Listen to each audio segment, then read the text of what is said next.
നമസ്കാരം. കുങ്കുമത്തിലേക്ക് എല്ലാ പ്രേക്ഷകർക്കും സ്വാഗതം. ഞാൻ നിങ്ങളുടെ സ്വന്തം സൂരജ്.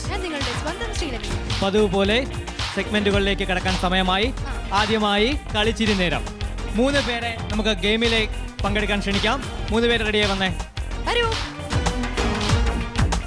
പരിചയപ്പെടാം.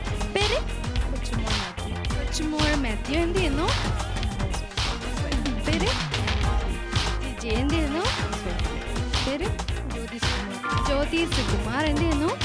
ടൈലർ. 3 പേരെയും പരിചയപ്പെട്ട് കഴിഞ്ഞു. ഇനി അടുത്ത എന്താണ്?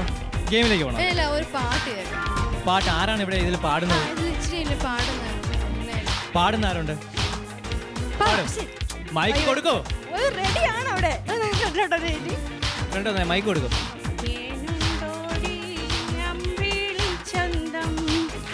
ഏനുണ്ടോടി താമര ചന്തം, ഏനുണ്ടോടി മാരിവിൽ ചന്തം, ഏനുണ്ടോടി മാമഴ ചന്തം, കമ്മലിട്ടോ ഒട്ടു തൊട്ടോ എനിതൊന്നും അറിഞ്ഞതേയില്ലേ പുന്നാര പൂങ്കുയിലേ. നന്നായിട്ട് കൈയടിക്കോ വാങ്ങിക്കുകയാണ്. ഗെയിം എന്താണെന്ന് പറയൂ ശ്രീ. ശ്രീ പറഞ്ഞോ. അടിയല്ലേ അല്ലെങ്കിൽ ആര് പറയണം? എനിക്ക് തോന്നുന്നു. ഓക്കെ പറഞ്ഞോ. മുട്ടായി കഴിക്കാറുണ്ടോ?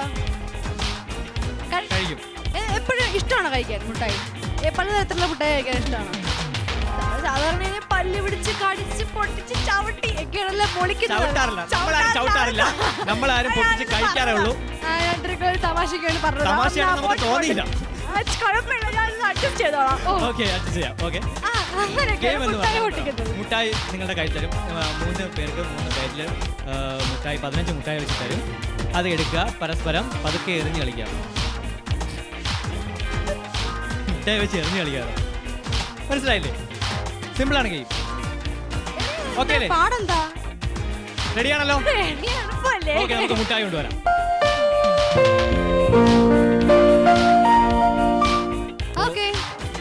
ഒറിജിനൽ ഗെയിമിലേക്ക് പോകാം. നിങ്ങൾക്ക് 3 പേർക്കുമുള്ള മുട്ടായി ഇവിടെ എത്തിക്കഴിഞ്ഞു. ഓരോ പ്ലേറ്റിലും 15 മുട്ടായി വെച്ചുണ്ട്. 3 പേരും ഇങ്ങോട്ട് വന്നു. എല്ലാം കറക്റ്റാണ്.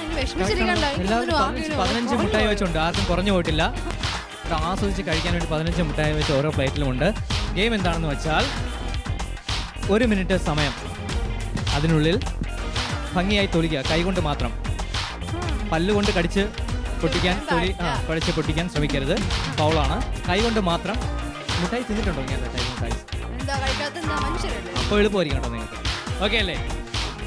തുടങ്ങാലോ? Time starts now. കൈയടിച്ചേ, നന്നായിട്ട് കൈയടിച്ചേ. ജിജി ആന്റിക്ക് ചിരി വരുന്നുണ്ട് കേട്ടോ. പൊട്ടിച്ചതിനകത്ത് ഇടുക. കഴിച്ചു കളയരുതേ. പൊട്ടിച്ചോടനെ കഴിച്ചു കളയരുത്. ഒരെണ്ണം തറയിൽ പോയി കേട്ടോ. അതെടുത്ത് വെച്ചു. കൊച്ചുമോൾ ആന്റിയുടെ കയ്യിൽ നിന്നാണ് പോയത്.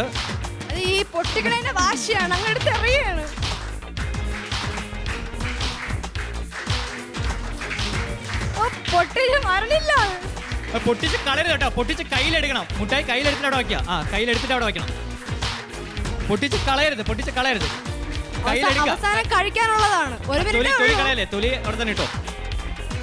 പൊട്ടിച്ച് കയ്യിലെടുക്കാം. മുട്ടായി കയ്യിലെടുക്കാം. തട്ടി കമ്പനിയുടെ കുഴപ്പമാണ്. ഇനി കമ്പനിയെ പറഞ്ഞാൽ മതി.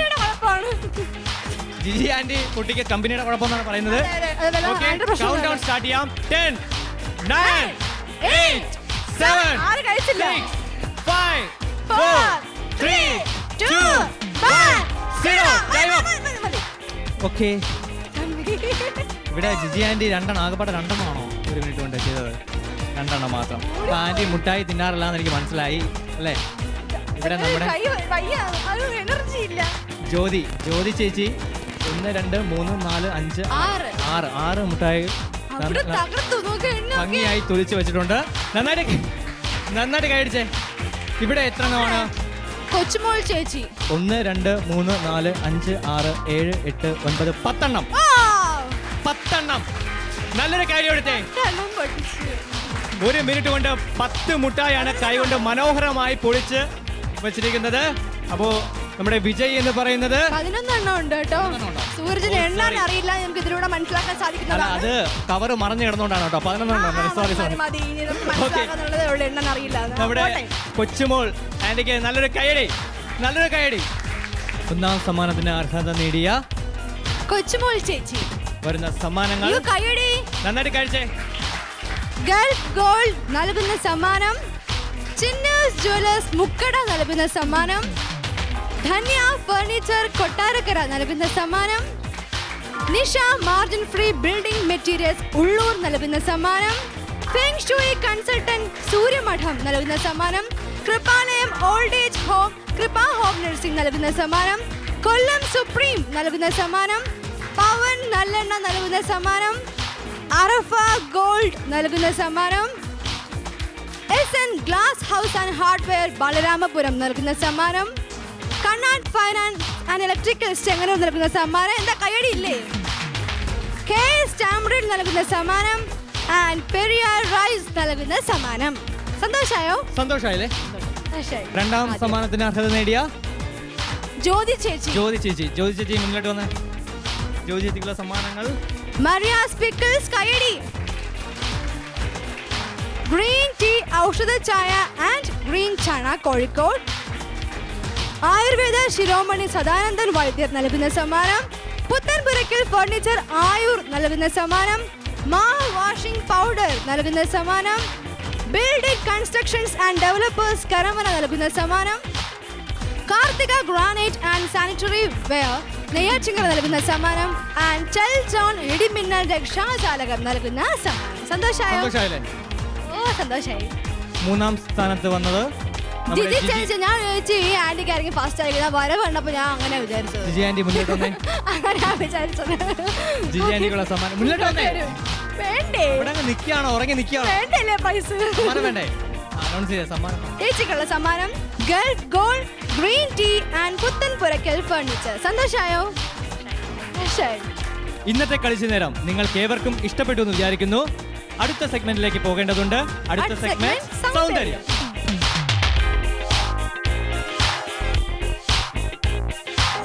നമസ്കാരം, എല്ലാവർക്കും സൗന്ദര്യത്തിലേക്ക് സ്വാഗതം. ഇന്ന് നമ്മളിവിടെ ചെയ്യാൻ പോകുന്ന ഒരു ലേഡീസ് വാച്ചാണ്. അത് എങ്ങനെ ചെയ്യാമെന്നും അതിന് വേണ്ടുന്ന സാധനങ്ങൾ എന്തെന്നും നമുക്ക് നോക്കാം. അതിന് നമുക്ക് വേണ്ടുന്നത് ഡയലാണ്. അത്യാവശ്യമായിട്ടും ഡയൽ വേണം. അത് കഴിഞ്ഞാൽ അതിന് നമ്മുടെ ഡ്രസ്സിനനുസരിച്ചുള്ള ബീഡ്സുകൾ വേണം. പിന്നെ പോയിട്ട് ഇലാസ്റ്റിക് ഉപയോഗിക്കുന്നതിൻ്റെ കാരണം എന്തെന്ന് വെച്ചാൽ നമുക്ക് ഈസി ആയിട്ടത് കയറ്റിയിടാൻ പറ്റും. ഇതുപോലൊരു ഡയൽ നമ്മൾ എടുക്കുക. ഈ ഡയൽ എന്ന് പറഞ്ഞാൽ പല മോഡലിൽ നമുക്ക് കിട്ടും. നമ്മൾ ഇന്ന് ഉപയോഗിക്കാൻ പോകുന്ന ഡ്രസ്സ് ഏതോ ആ ഡ്രസ്സിനനുസരിച്ച് ഇപ്പോൾ ധാരാളം ബീഡ്സുകൾ കിട്ടും. ഗ്ലാസ് ബീഡ്സ് കിട്ടും, പേൾസ് കിട്ടും, എല്ലാം കിട്ടും. അതനുസരിച്ച് നമ്മൾ അപ്പോഴും തന്നെ നമുക്ക് ഇന്ന് രാവിലെ തന്നെ ചേഞ്ച് ചെയ്യാനുള്ളതേ ഉള്ളൂ. നമുക്ക് അങ്ങനെ ഒരു ബീഡ്സ് വെച്ച് നമുക്ക് ഇപ്പോൾ ഒരു ഫാൻസിയുടെ വാച്ച് കാണിക്കാൻ പോവാം. ഇന്ന് നമ്മളിവിടെ ചെയ്യാൻ പോകുന്നത് ഈ വാച്ചിന് തന്നെ ചേരുന്ന അതിനകത്തുള്ള ആ ഫ്രെയിമിനകത്തുള്ള ഒരു ബ്ലാക്ക് പോലത്തെ ഒരു സംഭവമാണ്. അതിന് ചേരുന്ന ഒരു ബീഡ്സാണ് ഞാൻ എടുത്തിരിക്കുന്നത്. ഒരു ആഷ് കളർ, ഒത്തിരി സ്റ്റാൻഡേർഡായിട്ടുള്ളൊരു ബീഡ്സാണത്. ഇതുപോലെ നമുക്ക് കുറച്ച് സ്റ്റാൻഡേർഡായിട്ടുള്ള ബീഡ്സുകൾ ഇട്ട് വേണം വാച്ചുകൾ തയ്യാറാക്കാൻ. അടുത്തത് ഇലാസ്റ്റിക്. നല്ല ഇലാസ്റ്റിക് തിരഞ്ഞെടുക്കാൻ നോക്കണം. ഇത് നമുക്കിപ്പോൾ ഞാനിത് കഴിഞ്ഞ എപ്പിസോഡിൽ നിങ്ങൾക്ക് ഈ ഒരു ഇലാസ്റ്റിക്കിനെ പറ്റി ഞാൻ പരിചയപ്പെടുത്തിയിട്ടുണ്ട്. വീണ്ടും ഞാൻ ഒന്നുകൂടെ പരിചയപ്പെടുത്തുകയാണ്.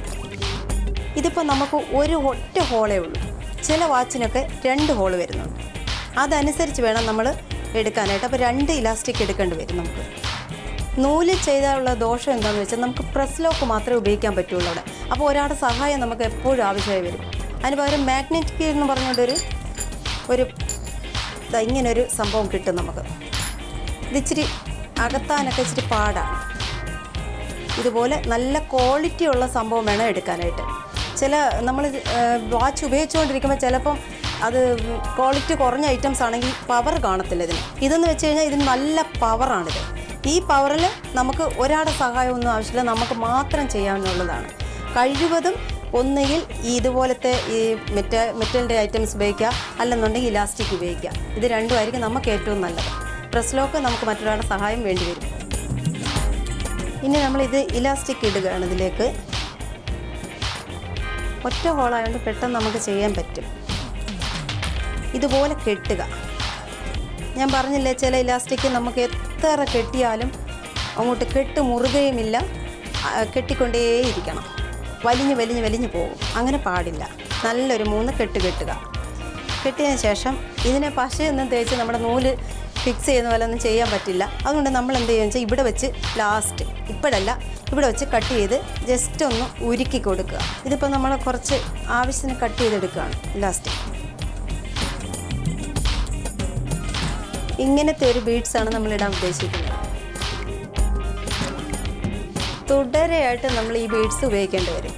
നമുക്ക് ലെന്ത് അനുസരിച്ച് നമ്മുടെ കൈയുടെ അളവ് വെച്ച് നോക്കി വേണം നമുക്ക് ഓരോ ബീഡ്സും ഇടാനായിട്ട്. ഇതിൻ്റെ ഇടയ്ക്ക് നിങ്ങൾക്ക് വേണമെങ്കിൽ കുറച്ചുകൂടെ സൗന്ദര്യം കൂട്ടാനായിട്ട് നമുക്ക് സ്റ്റോൺ ചക്കിരിയോ അങ്ങനെ എന്തെങ്കിലുമൊക്കെ നമുക്ക് ഇതിൻ്റെ ഇടയ്ക്ക് ഇട്ട് കൊടുക്കാം. അപ്പോൾ കുറച്ചും കൂടി നല്ല ഭംഗിയായിരിക്കും. ഇത് സിമ്പിളായിട്ടാണ് ഞാനിപ്പോൾ ഈ ബീഡ്സ് വെച്ച് കാണിക്കുന്നത്. നമുക്ക് പല പല വെറൈറ്റിയിലും വാച്ചുകൾ ഉണ്ടാക്കാൻ പറ്റും. ഇപ്പോൾ നമ്മൾ ഇതിനകത്ത് 11 ബീഡ്സ് ഗ്ലാസ് ബീഡ്സ് ഇട്ടിട്ടുണ്ട്. അവരവരുടെ കൈവണ്ണം അനുസരിച്ചാണ് ബീഡ്സുകൾ ഇടേണ്ടത്. ഇനി ഇതിൻ്റെ അടുത്ത എൻഡുമായിട്ട് നമ്മൾ ഇനി തിരിച്ച് കെട്ടുമ്പോഴാണ് നമ്മൾ സൂക്ഷിക്കേണ്ടത്. ആദ്യം കെട്ടുന്ന പാടില്ല, രണ്ടാമത്തെ കെട്ടാണ് പാട്. അത് നമ്മൾ ഇച്ചിരി നല്ല സ്ട്രോങ് ടൈറ്റ് ചെയ്ത്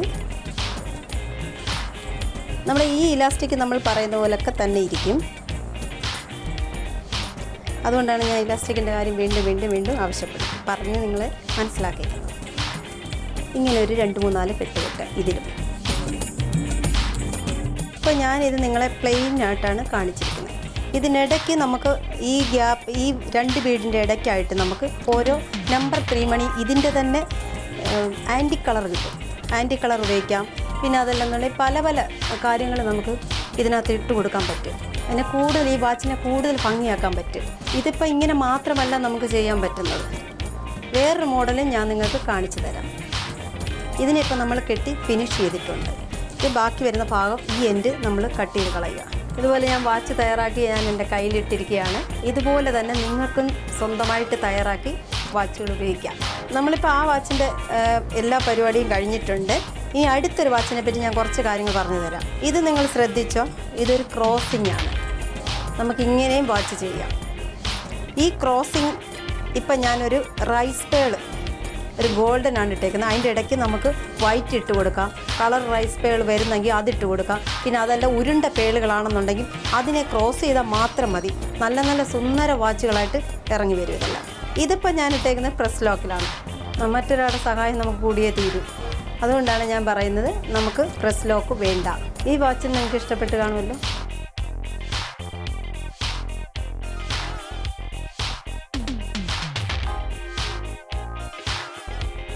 ഈ 2 വാച്ച് നിങ്ങൾക്ക് ഇഷ്ടപ്പെട്ട് കാണുമെന്ന് ഞാൻ വിശ്വസിക്കുന്നു. അതുപോലെ ഞാൻ പറഞ്ഞ രീതിയിലൊക്കെ നിങ്ങൾ ചെയ്തു നോക്കൂ.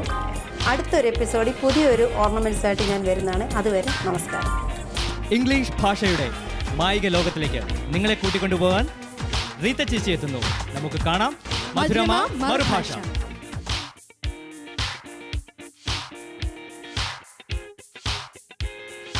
Hello and welcome to this episode of Madhurama Marubhasha. കഴിഞ്ഞ ദിവസത്തെ ചോദ്യം ഇതായിരുന്നു, കാച്ച്മെൻറ്റ് ഏരിയ എന്നുള്ള എക്സ്പ്രഷൻ കൊണ്ട് എന്താണ് ഉദ്ദേശിക്കുന്നത്? സാധാരണയായി ഒരു സ്കൂൾ അല്ലെങ്കിൽ ഹോസ്പിറ്റൽ എടുക്കുകയാണെങ്കിൽ അവിടെ ഏത് ഏരിയയിൽ നിന്നായിരിക്കും ആൾക്കാർ കൂടുതൽ വരുന്നത്. അപ്പോൾ അതിനെ ടാർഗറ്റ് ചെയ്തിട്ടായിരിക്കും ആ സ്കൂൾ അല്ലെങ്കിൽ ഹോസ്പിറ്റൽ അവിടെ നിർമ്മിച്ചിരിക്കുക, അല്ലേ? ആ ഏരിയയിലെ പേഷ്യൻസ് ആണ് ഈ ഹോസ്പിറ്റലിൽ എപ്പോഴും കൂടുതൽ വരുന്നത്. Of course marketing works at different levels. പക്ഷേ സാധാരണയായി സംഭവിക്കുന്ന കാര്യങ്ങൾ, ഒരു സ്കൂൾ എടുത്ത് നോക്കുകയാണെങ്കിൽ ഈ സ്കൂളിൽ വരുന്ന കുട്ടികളെല്ലാം ഈ ഒരു പർട്ടിക്കുലർ ഏരിയയിൽ നിന്നാണ്. ഐ എം ടോക്കിംഗ് അബൌട്ട് ഈ വലിയ മെട്രോ സിറ്റിയിലെ കാര്യമല്ല ഞാൻ ഉദ്ദേശിക്കുന്നത്. സാധാരണയായി നമ്മൾ ഒരു even if it's A shop അല്ലെങ്കിൽ ഒരു ബിൽഡിംഗ്, നമ്മൾ ഏതെങ്കിലുമൊക്കെ നമ്മളൊരു കട അല്ലെങ്കിൽ ബിസിനസ് അല്ലെങ്കിൽ എന്തെങ്കിലും ഒരു കാര്യം നടത്തുകയാണെങ്കിൽ ഏത് ഏരിയയിലെ ആൾക്കാർക്കായിരിക്കും അതുകൊണ്ട് ഏറ്റവും കൂടുതൽ പ്രയോജനം ഉണ്ടാവുക, ആ ഏരിയയിലെ ആൾക്കാരായിരിക്കും അവിടുന്ന് കൂടുതലും വരുന്നത്. അപ്പോൾ that is A catchment area എന്നുള്ള എക്സ്പ്രഷൻ അവിടെ നിന്നാണ് വരുന്നത്. വളരെ സിമ്പിളും എന്നാൽ ഒരുപാട് തരത്തിലുള്ള യൂസേജസ് ഉള്ള ഒരു വേർഡാണ് ത്രോ. THROW, throw. ഈ വാക്ക് കേൾക്കുമ്പോൾ ആദ്യം നമ്മുടെ മനസ്സിൽ ഓർമ്മ വരുന്നത് എറിയുക എന്നർത്ഥം. ത്രോ മീ ദ ബോൾ എന്ന് വെച്ചാൽ അത് ജസ്റ്റ് അതെനിക്ക് എറിഞ്ഞു തരൂ. എസ്പെഷ്യലി ഇനിയിപ്പം ക്രിക്കറ്റിലാണെങ്കിലും ഫുട്ബോളിലാണെങ്കിൽ ത്രോ എന്ന വാക്ക് നമുക്ക് വളരെ അറിയാവുന്ന ഒരു വേർഡാണ്. എന്നാൽ ത്രോ യുവർ ഹെഡ് ബാക്ക്വേർഡ്സ് എന്ന് പറയാണ്. ത്രോ യുവർ ഹെഡ് ബാക്ക്വേർഡ്സ് എന്ന് പറയാണ്. നമ്മൾ ഇരുന്ന സ്ഥലത്ത് നിന്ന് ഒന്ന് അല്പം പുറകോട്ടേക്ക് തല ചായ്ക്കാനായിട്ട് നമ്മൾ പറയുന്ന ഒരു expression, throw your head backwards എന്നുള്ള ആ ഒരു എക്സ്പ്രഷൻ. പത്രത്തിൽ വരുന്ന ഓരോ അന്യായങ്ങളായ വാർത്ത വായിക്കുമ്പോൾ നമുക്ക് മനസ്സിൽ വരുന്ന ആദ്യത്തെ ആ ഇമോഷൻ എന്താണെന്ന് വെച്ചാൽ ഇവരെല്ലാം ജയിലിലിടണം. These people should be thrown in jail. These culprits should be thrown in jail. അപ്പോൾ ആ ത്രോൺ ഇപ്പോൾ പുട്ട് ഇൻ ജയിൽ നമുക്ക് പറയാം. It's very simple. They have to be put in jail. പക്ഷേ പുട്ട് ഇൻ ജയിലിന് പകരം ഇവരെ എല്ലാവരെയും നമ്മൾ ഇത് ജയിലിനകത്താക്കണം അല്ലെങ്കിൽ അഴിക്കുള്ളിലാക്കണം എന്ന് പറയുന്ന ഒരു എക്സ്ട്രാ ഒരു ഇമേജ് ആ ഒരു യൂസേജിൽ വരുന്നുണ്ട്. They should be thrown in jail. മലയാളത്തിൽ നമ്മൾ എന്നെ പറ്റിച്ചു എന്നൊക്കെ പറയുന്നത് പോലെ ഉള്ളൊരു എക്സ്പ്രഷനാണ് കണ്ണിൽ പൊടിയിടുക. കണ്ണിൽ പൊടിയിടുക എന്നുള്ള ആ എക്സ്പ്രഷൻ നമ്മൾ ഇംഗ്ലീഷിൽ എങ്ങനെയായിരിക്കും നമ്മൾ പറയും? Think about it. I see you tomorrow. Bye for now. ഇന്നത്തെ കുങ്കുമം നിങ്ങൾക്ക് ഏവർക്കും ഇഷ്ടപ്പെട്ടു എന്ന് വിചാരിക്കുന്നു. നിങ്ങളുടെ അഭിപ്രായങ്ങളും നിർദ്ദേശങ്ങളും ഞങ്ങളെ എഴുതി അറിയിക്കുക. എഴുതി അറിയിക്കേണ്ട വിലാസം ഇതാ: കുങ്കുമം, care of panorama media, panorama buildings, Chettikulangara, Thiruvananthapuram 1. Phone 0471 246 6160. Email panorama.tvmedia@gmail.com. ഇന്നത്തെ കുങ്കുമം ഇവിടെ അവസാനിക്കുന്നു. മറ്റൊരു കിടിലൻ എപ്പിസോഡുമായി നാളെ നമുക്ക് കണ്ടുമുട്ടാം. അതുവരേക്കും good bye from Sreelakshmi And goodbye from Suraj. Good bye.